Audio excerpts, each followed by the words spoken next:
Assalamualaikum warahmatullahi wabarakatuh. Selamat malam. Kembali lagi dengan saya Tama dalam Ada Apa Gerangan.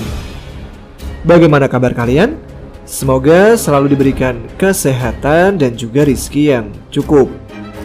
Episode kali ini saya akan membacakan sebuah kiriman cerita pengalaman mistis yang dialami oleh Elin, yang dibantu dituliskan oleh Maidina, yang merupakan penulis dari cerita Echa Anak Indigo. Bagaimana cerita lengkapnya? Baiklah teman-teman Ada Apa Gerangan, ceritanya mulai dari sini.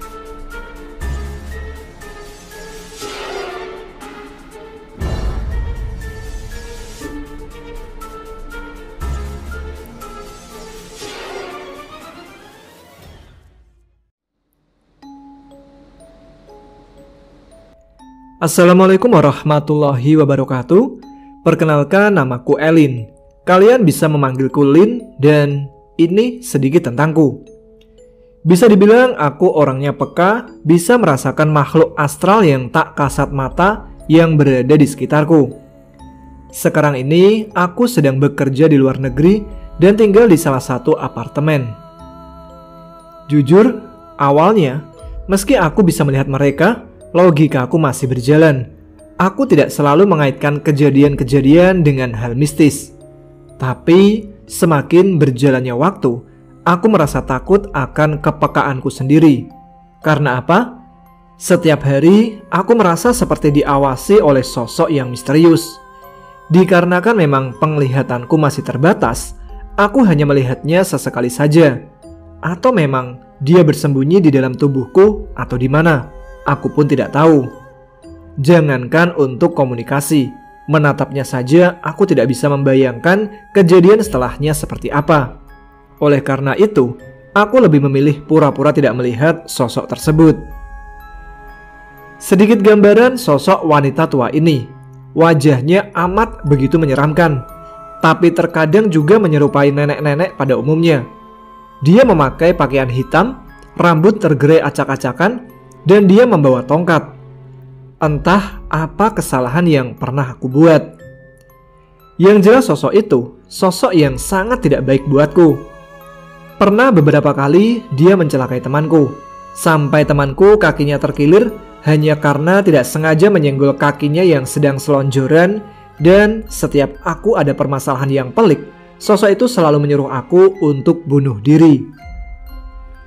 Aku pun mencoba melawan rasa takutku dan mengabaikan sosok nenek tua itu. Hari demi hari, tubuhku serasa tidak mempunyai tenaga. Merasa sering sakit, terutama di bagian kaki yang sering lemas seperti tidak punya tulang saja. Dan sering berpindah-pindah di bagian tubuh lainnya. Karena dirasa ini sudah ada yang tidak beres, aku mencoba membicarakan dengan keluargaku. Tapi mereka tidak percaya dengan perkataanku. Aku merasa sedih akan hal itu. Lantas aku pun memilih untuk memendamnya sendiri. Meski setiap hari aku selalu diperlihatkan dengan sosok nenek tua berwajah seram. Yah, tapi mau diapakan lagi? Melawan pun aku belum sanggup. Sosok itu terlalu kuat dan jahat. Sudah bertahun-tahun sosok itu menempel di aku seperti parasit pembunuh. Sudah berkali-kali aku menjalani alternatif pengobatan, tapi hasilnya tetap sama. Sosok nenek tua jahat itu masih saja di sekitarku, mengawasiku dengan sorotan mata tajamnya. Pernah sekali aku mencoba berkomunikasi dengannya, karena jujur aku sudah muak sekali akan kehadirannya yang selalu menempel kemanapun aku pergi. Aku pun mencoba berkomunikasi kepadanya melalui bahasa batin. Mataku pejamkan. Apa maumu? Kenapa kamu selalu mengawasiku? Kenapa kamu di sini? Pergilah. Aku punya Allah Subhanahu wa Ta'ala yang bisa menjagaku. Aku tak butuh kamu. Sosok nenek tua itu hanya tertawa melengking, dan itu sempat membuat telingaku sakit sekali. Seketika, aku pun menutup telingaku rapat-rapat sambil mataku terpejam agar wanita tua itu mau menghentikan tawanya. Setelah kejadian itu, aku pun jatuh sakit dan aku mencoba kembali meminta pertolongan seseorang untuk menyembuhkanku. Sampai suatu ketika, aku mencari tahu sendiri di sosial media tentang channel YouTube horor untuk menemukan orang apa ada yang sama permasalahannya denganku atau siapa tahu aku menemukan solusinya. Akhirnya, tanpa sengaja, aku mulai aktif mengikuti komen di salah satu YouTube. Aku pun menemukan teman yang bisa mengerti aku. Namanya Teh Tika. Aku pun sering chat WA bersama Teh Tika dan sering sharing akan permasalahan hidupku. Salah satunya tentang sosok nenek itu yang selalu memperhatikanku, entah dari mana asalnya dan apa motifnya, aku masih belum begitu paham. Teh Tika pun akhirnya mengenalkanku dengan Tia. Aku pun sering chatting via WA bersamanya. Hampir setiap hari aku melakukan chat WA dengan Tia. Kami bertiga pun sudah merasakan seperti sahabat. Walaupun aku mengenal Tia dan Mbak Tika hanya sekedar di sosmed saja, tapi mereka sudah seperti teman dekat buatku. Mudah-mudahan kelak kami berempat bisa dipertemukan secara langsung ya, Tia, Tika, dan Maja. Sampai suatu ketika, di pagi harinya, tiba-tiba Tia chat WA ke aku dan menanyakan tentang sosok nenek berwajah seram itu. Aku pun tidak bisa menjelaskan banyak, karena aku sangat takut akan kejadian terakhir kali yang pernah aku alami. Sosok nenek tua itu sangat sensitif kalau sudah dibicarakan. Pasti dia tiba-tiba muncul dengan wajah menyeramkan dan menatap marah terhadapku. Dan yang lebih menyebalkan lagi, dengan sedikit energi jahatnya, aku dibuat mual, pusing, bahkan aku pun pernah sampai tidak sadarkan diri. Entah apa lagi yang dia akan perbuat, tapi malam itu aku hanya bisa terdiam dan berdoa semampuku saja dan tidak menghiraukan apapun yang setan nenek itu perbuat. Aku pun harus terbiasa berteman dan berkompromi dengan sosok jahat itu, walaupun aku sedikit agak tersiksa. Setiap hari aku selalu menjalankan sholat 5 waktu dan mengaji, tapi tetap sosok ini tidak mau pergi. Tiba-tiba Tia berkata kepadaku melalui chat WA-nya, yang membuat aku berpikir keras. Assalamualaikum Mbak Lin, boleh nggak aku bertanya tentang sosok nenek itu? Dia sepertinya mendekati Mbak Lin dengan motif lain. Nanti Eca coba bantu ya Mbak Lin, dan mencoba berkomunikasi dengan sosok wanita tua itu agar Mbak Lin bisa terlepas darinya. Semua atas izin Allah ya Mbak. Tapi Mbak Lin, jangan berharap banyak dengan aku dan Eca ya. Tetap berdoa kepada Allah dan mohon petunjuknya. Pertanyaan Tia membuat aku penasaran dibuatnya dan sedikit takut. Pasalnya, nenek itu tidak mau menjawab apabila aku melakukan interaksi terhadapnya. Atas motif apa dia mendekatiku? Iya Tia, terima kasih ya sudah membantuku.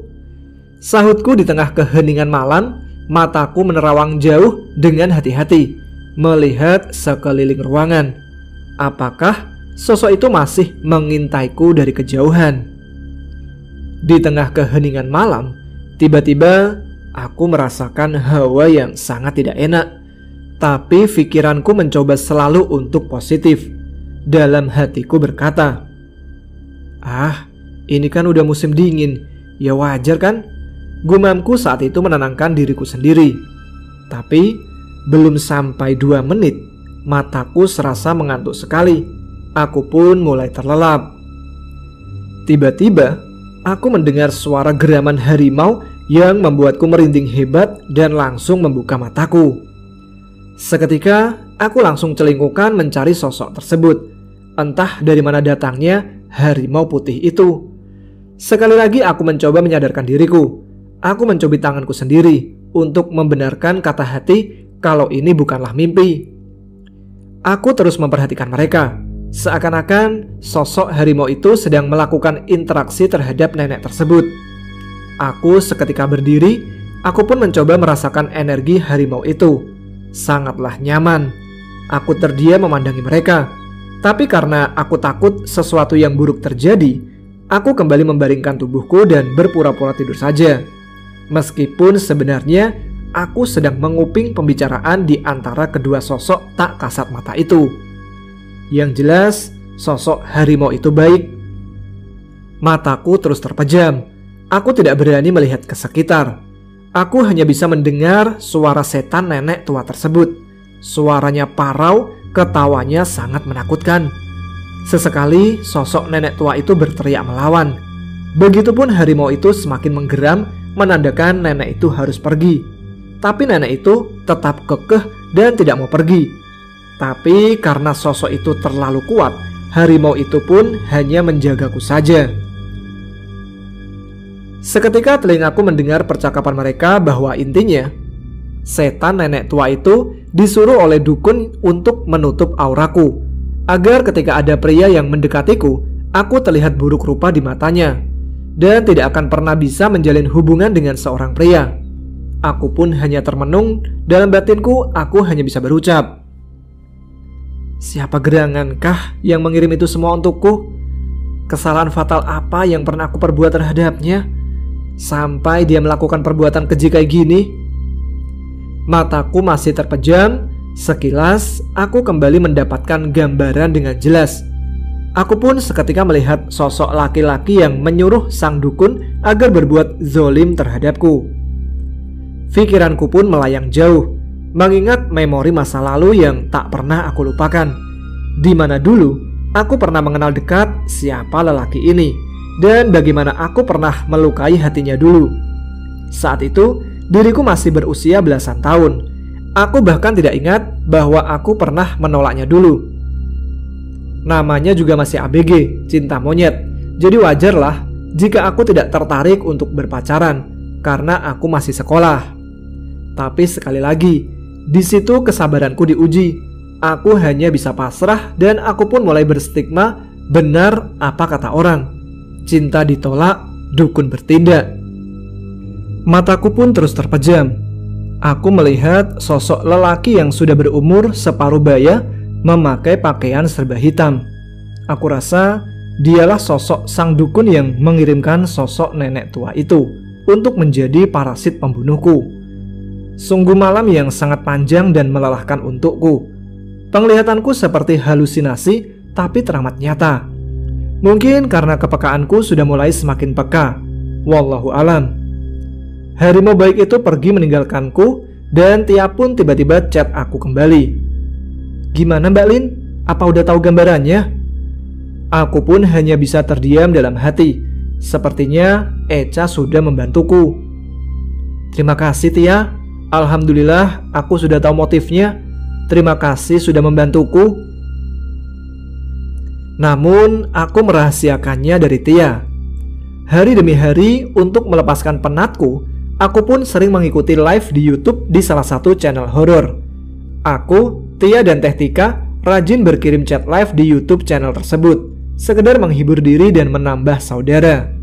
Di malam itu, channel horor yang biasa kami singgahi pun mengangkat kisah nenek-nenek setan. Tia dan aku pun terpancing. Tia lantas menyindir akan sosok nenek-nenek tua jahat itu yang sering ada di sampingku, mengikuti kemanapun aku pergi seperti benalu. Layaknya pada manusia, kita pun membicarakan setan nenek tua itu tanpa takut akan akibatnya melalui chat live di acara YouTube tersebut. Seakan mempunyai insting kuat, tiba-tiba setan nenek tua itu marah. Mukanya berubah menjadi merah padam. Aku pun memberitahu Tia melalui live chat bahwa setan itu marah. Tia pun langsung live dari komenan YouTube tersebut dan langsung chat WA kepadaku. Mbak Lin, kamu gak apa-apa? Tetap tenang, jangan panik ya. Begitulah tulisan yang ku baca kala itu. Tia pun menenangkanku seperti ada support system. Tapi tiba-tiba aku melihat kakek-kakek bersorban putih entah dari mana datangnya. Beliau pun mencoba menenangkanku dan melihat ke arah nenek-nenek tua itu yang masih berwajah merah dan langsung memarahinya. Aku pun mendengar tentang percakapan mereka.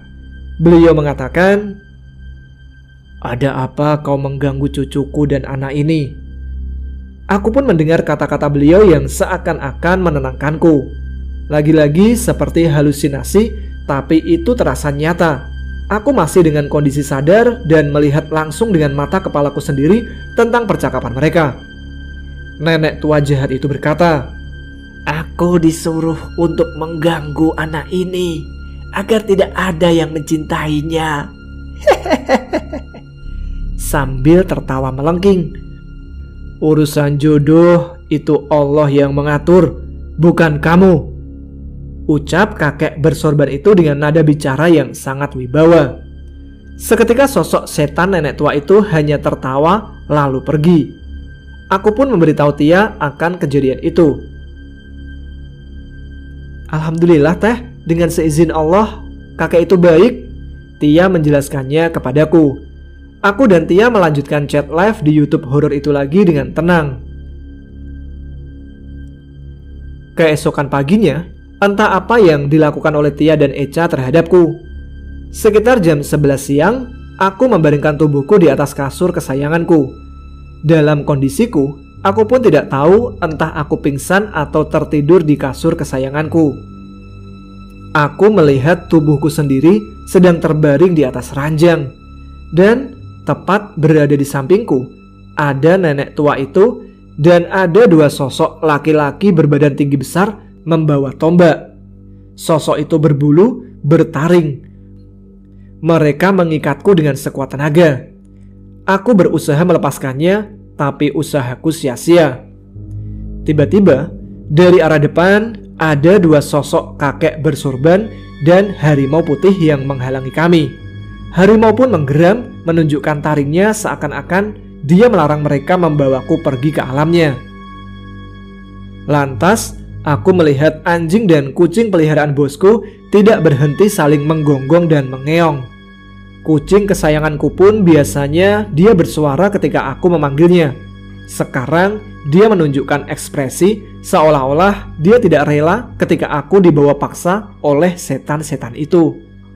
Kucingku pun menatapku sambil mencakar-cakar lantai. Seakan-akan mereka merasakan kehadiran sosok-sosok jahat di rumah ini. Mataku hanya terpejam dan seketika sukmaku dibawa oleh nenek tua itu terbang melesat. Dengan rasa takut, aku mencoba membuka mata secara perlahan. Sontak aku kaget. Ternyata aku sudah di atas puncak gunung. Awalnya aku tidak tahu tempat apa itu. Yang aku lihat, sekelilingku hanya terdapat hutan yang ditumbuhi pepohonan besar. Dan angin dingin yang begitu kencang membuat aku semakin ketakutan. Karena aku tidak pernah naik gunung. Tapi tiba-tiba sosok yang membawaku menyebutkan nama tempat ini. Dan aku sangat mengenali gunung ini. Karena gunung ini dekat dengan kampung halamanku yang berada di Jawa Barat. Dia berkata, aku akan dijadikan ratu di sini oleh sosok yang dipuja-puja oleh mereka, dan aku tidak bisa menyebutkan karena alasan tertentu. Di sana, aku melihat ada banyak makhluk penghuni gunung dengan berbagai macam rupa, dan sosoknya sangat menyeramkan. Sampai sekarang aku masih takut untuk mengingatnya. Sosok-sosok tersebut menertawakanku, tapi ada juga yang menyambutku. Aku begitu amat ketakutan, bagaikan mimpi, tapi terasa sangat nyata untukku. Untuk memberontak, aku tak sanggup.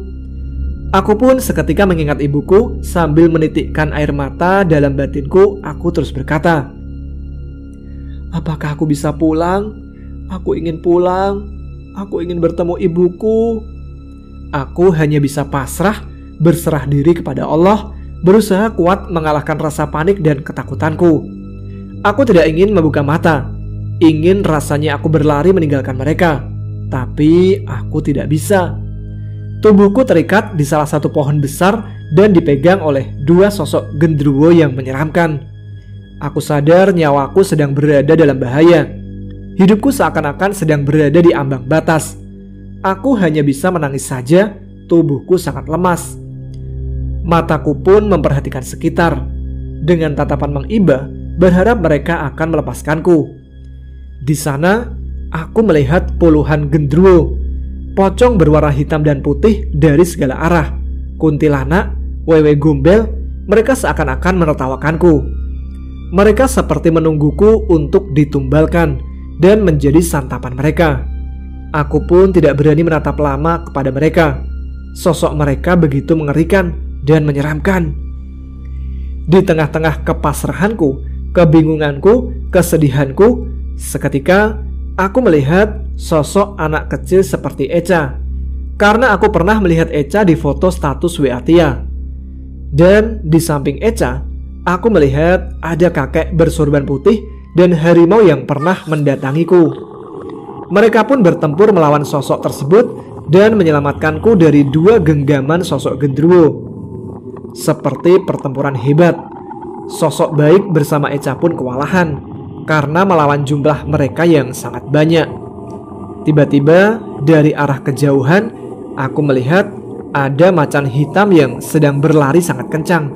Gerakannya sangat lincah dan membantu dengan sekuat tenaga agar aku bisa pulang kembali ke ragaku. Tapi tetap sosok macan hitam itu pun kewalahan juga karena sosok jahat itu masih sangat banyak. Sekali lagi aku hanya bisa pasrah dan menangis, seakan-akan seperti halusinasi, tapi aku sadar akan hal tersebut. Aku hanya bisa berdoa semampuku saja dan mohon perlindungan kepada Allah. Kedua bola mataku pun menatap sekeliling, tetapi aku tak melihat Echa lagi. Tiba-tiba sosok nenek tua jahat yang selama ini mengikutiku sudah berada tepat di depanku. Aku melihat tongkat yang sering dipegang oleh nenek tua itu berubah menjadi pedang. Dengan sekejap, pedang itu hampir saja menembas leherku, namun langsung dihalangi oleh kakek bersorban dan harimau putih itu. Aku pun seketika bernafas lega. Tapi belum sempat aku berdiri, aku dihalang-halangi lagi oleh pasukan entah makhluk apa mereka. Berbeda-beda wujudnya dan jumlahnya sangat banyak. Semenjak aku peka, aku pun tidak pernah melihat sosok demit seperti itu. Dari arah depan nenek tua itu berlari kencang, seakan-akan ingin menghunuskan pedangnya ke tubuhku dan langsung melempar tubuhku. Tubuhku pun terlempar jauh dan hampir saja membentur sebuah batu besar. Tiba-tiba dari arah belakang, tubuhku ditangkap oleh sosok yang sangat gagah. Dia berwibawa sekali dengan membawa banyak pasukan. Aku pun memperhatikan beliau dan memandangi beliau. Sosok baik hati itu seperti raja zaman dahulu. Prajuritnya pun berbadan tegap dan gagah berani. Aku seakan-akan takjub dibuatnya. Sontak seketika itu juga aku teringat akan sosok beliau. Dulu aku sering memandanginya hanya sebatas lukisan. Sekarang seakan-akan seperti mimpi, tetapi nyata. Beliau hadir dan menolongku. Dalam hatiku berkata, "Ya Allah, apalagi ini? Apa ini salah satu penolong yang dikirimkan Engkau untukku, ya Allah?" Beliau pun menatapku dan berkata kepadaku, dan perkataannya sangat menenangkan untukku. Seakan-akan aku memiliki kekuatanku kembali, dan aku sangat yakin pada saat itu aku bisa kembali ke alam nyata. "Tetaplah berdoa, minta perlindungan kepada Allah." Beliau pun tersenyum kepadaku dengan senyumnya yang sangat menenangkan hati. Para pengawalnya pun menyebutnya dengan Paduka Raja Prabu. Lantas dari arah depan, aku melihat sosok nenek tua itu yang tak mau kalah. Nenek tua itu pun membawa ratunya. Sekali lagi, aku melihat pertempuran yang maha dahsyat di atas gunung. Aku dijaga oleh banyak prajurit Raja Prabu. Seperti mimpi, aku merasakan bak seorang putri yang dijaga oleh banyak prajurit. Walaupun kondisiku rapat-rapat, aku tidak berani mengintip. Aku hanya berdoa dan zikir sebisaku saja. Sesekali aku mencoba mengintip dan aku melihat ada putri cantik yang baik hati. Dia ikut menolongku dan bertempur dengan Wewe Gombel. Putri cantik itu memegang pedang emas dan menebas-nebas kepada para Wewe Gombel. Mataku pun kututup kembali karena aku tidak sanggup menyaksikan itu semua. Selang beberapa menit kemudian, ada yang mengelus pundak dan kepalaku. Dirasa kondisi sudah mulai aman dan terkendali, aku lantas membuka mataku. Walaupun perasaan ini masih teramat takut dan syok, sambil aku menangis sejadi-jadinya. "Terima kasih Raja Prabu sudah menolongku. Maaf sudah merepotkan. Sambil aku mengelus bulu halus harimau hitam yang tadi sempat melihatnya yang terluka oleh pedang nenek setan itu. Raja Prabu pun hanya tersenyum manis ke arahku. Beliau pun tertawa dan bertanya kepadaku, "Kamu mau yang seperti ini? Nanti saja kalau kamu sudah siap. Kelak aku berikan ajudanku untuk menjagamu," ucap Raja Prabu dengan perkataan bijaknya. Sekali lagi dalam batinku berkata, selama ini aku hanya bisa memandangi beliau di lukisan saja. Subhanallah, Alhamdulillah, terima kasih ya Allah, Engkau telah mengirim perantara untukku untuk menyelamatkanku. Aku pun masih tertunduk lemas. Seketika aku memikirkan bagaimana aku pulang dan masuk ke ragaku kembali. Seakan-akan Raja Prabu mengetahuinya. Tiba-tiba beliau berucap dan memberikan wejangan kepadaku. Jadilah diri yang baik. Tetap peduli dengan seksama. Jangan patah semangat. Sesulit apapun urusan duniawi, jangan pernah takut. Sontak aku hanya terdiam, tertunduk dan menangis setelah mendengar apa yang diucapkan oleh beliau. Kata-katanya sangat mengayomi sekali. Beliau berwibawa dan sangat bijaksana. Tiba-tiba Raja Prabu itu berucap lagi kepadaku, "Kamu itu masih ada keturunan denganku. Walaupun tidak secara langsung, tapi darah itu mengalir dari nenekmu." Raja Prabu pun berlalu meninggalkanku dan bak seorang ratu, aku diantar pulang oleh prajurit-prajurit setia dari Raja Prabu. Kami pun melesat dengan sangat cepat dan tibalah aku di kamar kesayanganku. Di situ aku masih melihat ragaku terbaring tidur di atas kasurnya. Aku masuk ke ragaku kembali dan tersadar. Alhamdulillah sampai saat ini aku tidak melihat nenek jahat itu lagi di sekitarku. Meski saat aku menulis ini, aku masih celingukan karena khawatir. Di sini aku hanya berpesan kepada kalian wahai para lelaki. Secinta apapun kalian terhadap wanita yang kalian sukai, jangan pernah beranggapan kalau cinta itu bisa kamu miliki. Semua hanya titipan, begitu juga tentang perasaan. Biarkanlah perasaan itu tumbuh tanpa ada campur tangan siapapun. Jika cintamu tidak berbalas, maka mintalah kepada penciptamu yang maha membolak-balikkan hati manusia. Dan untuk wanita di luar sana, tolong jika ingin menolak seseorang, bertutur katalah yang baik. Jangan menyakiti, apalagi menghinanya. Karena dalam hati manusia, kita tidak pernah tahu. Terima kasih kepada Tia dan Eca yang telah membantuku. Terima kasih juga untuk kalian yang telah mengizinkanku untuk bercerita tentang kakak Eca anak indigo. Sekali lagi tentang kebenaran, wallahu alam. Aku kembalikan kepada kalian, mau percaya ataupun tidak.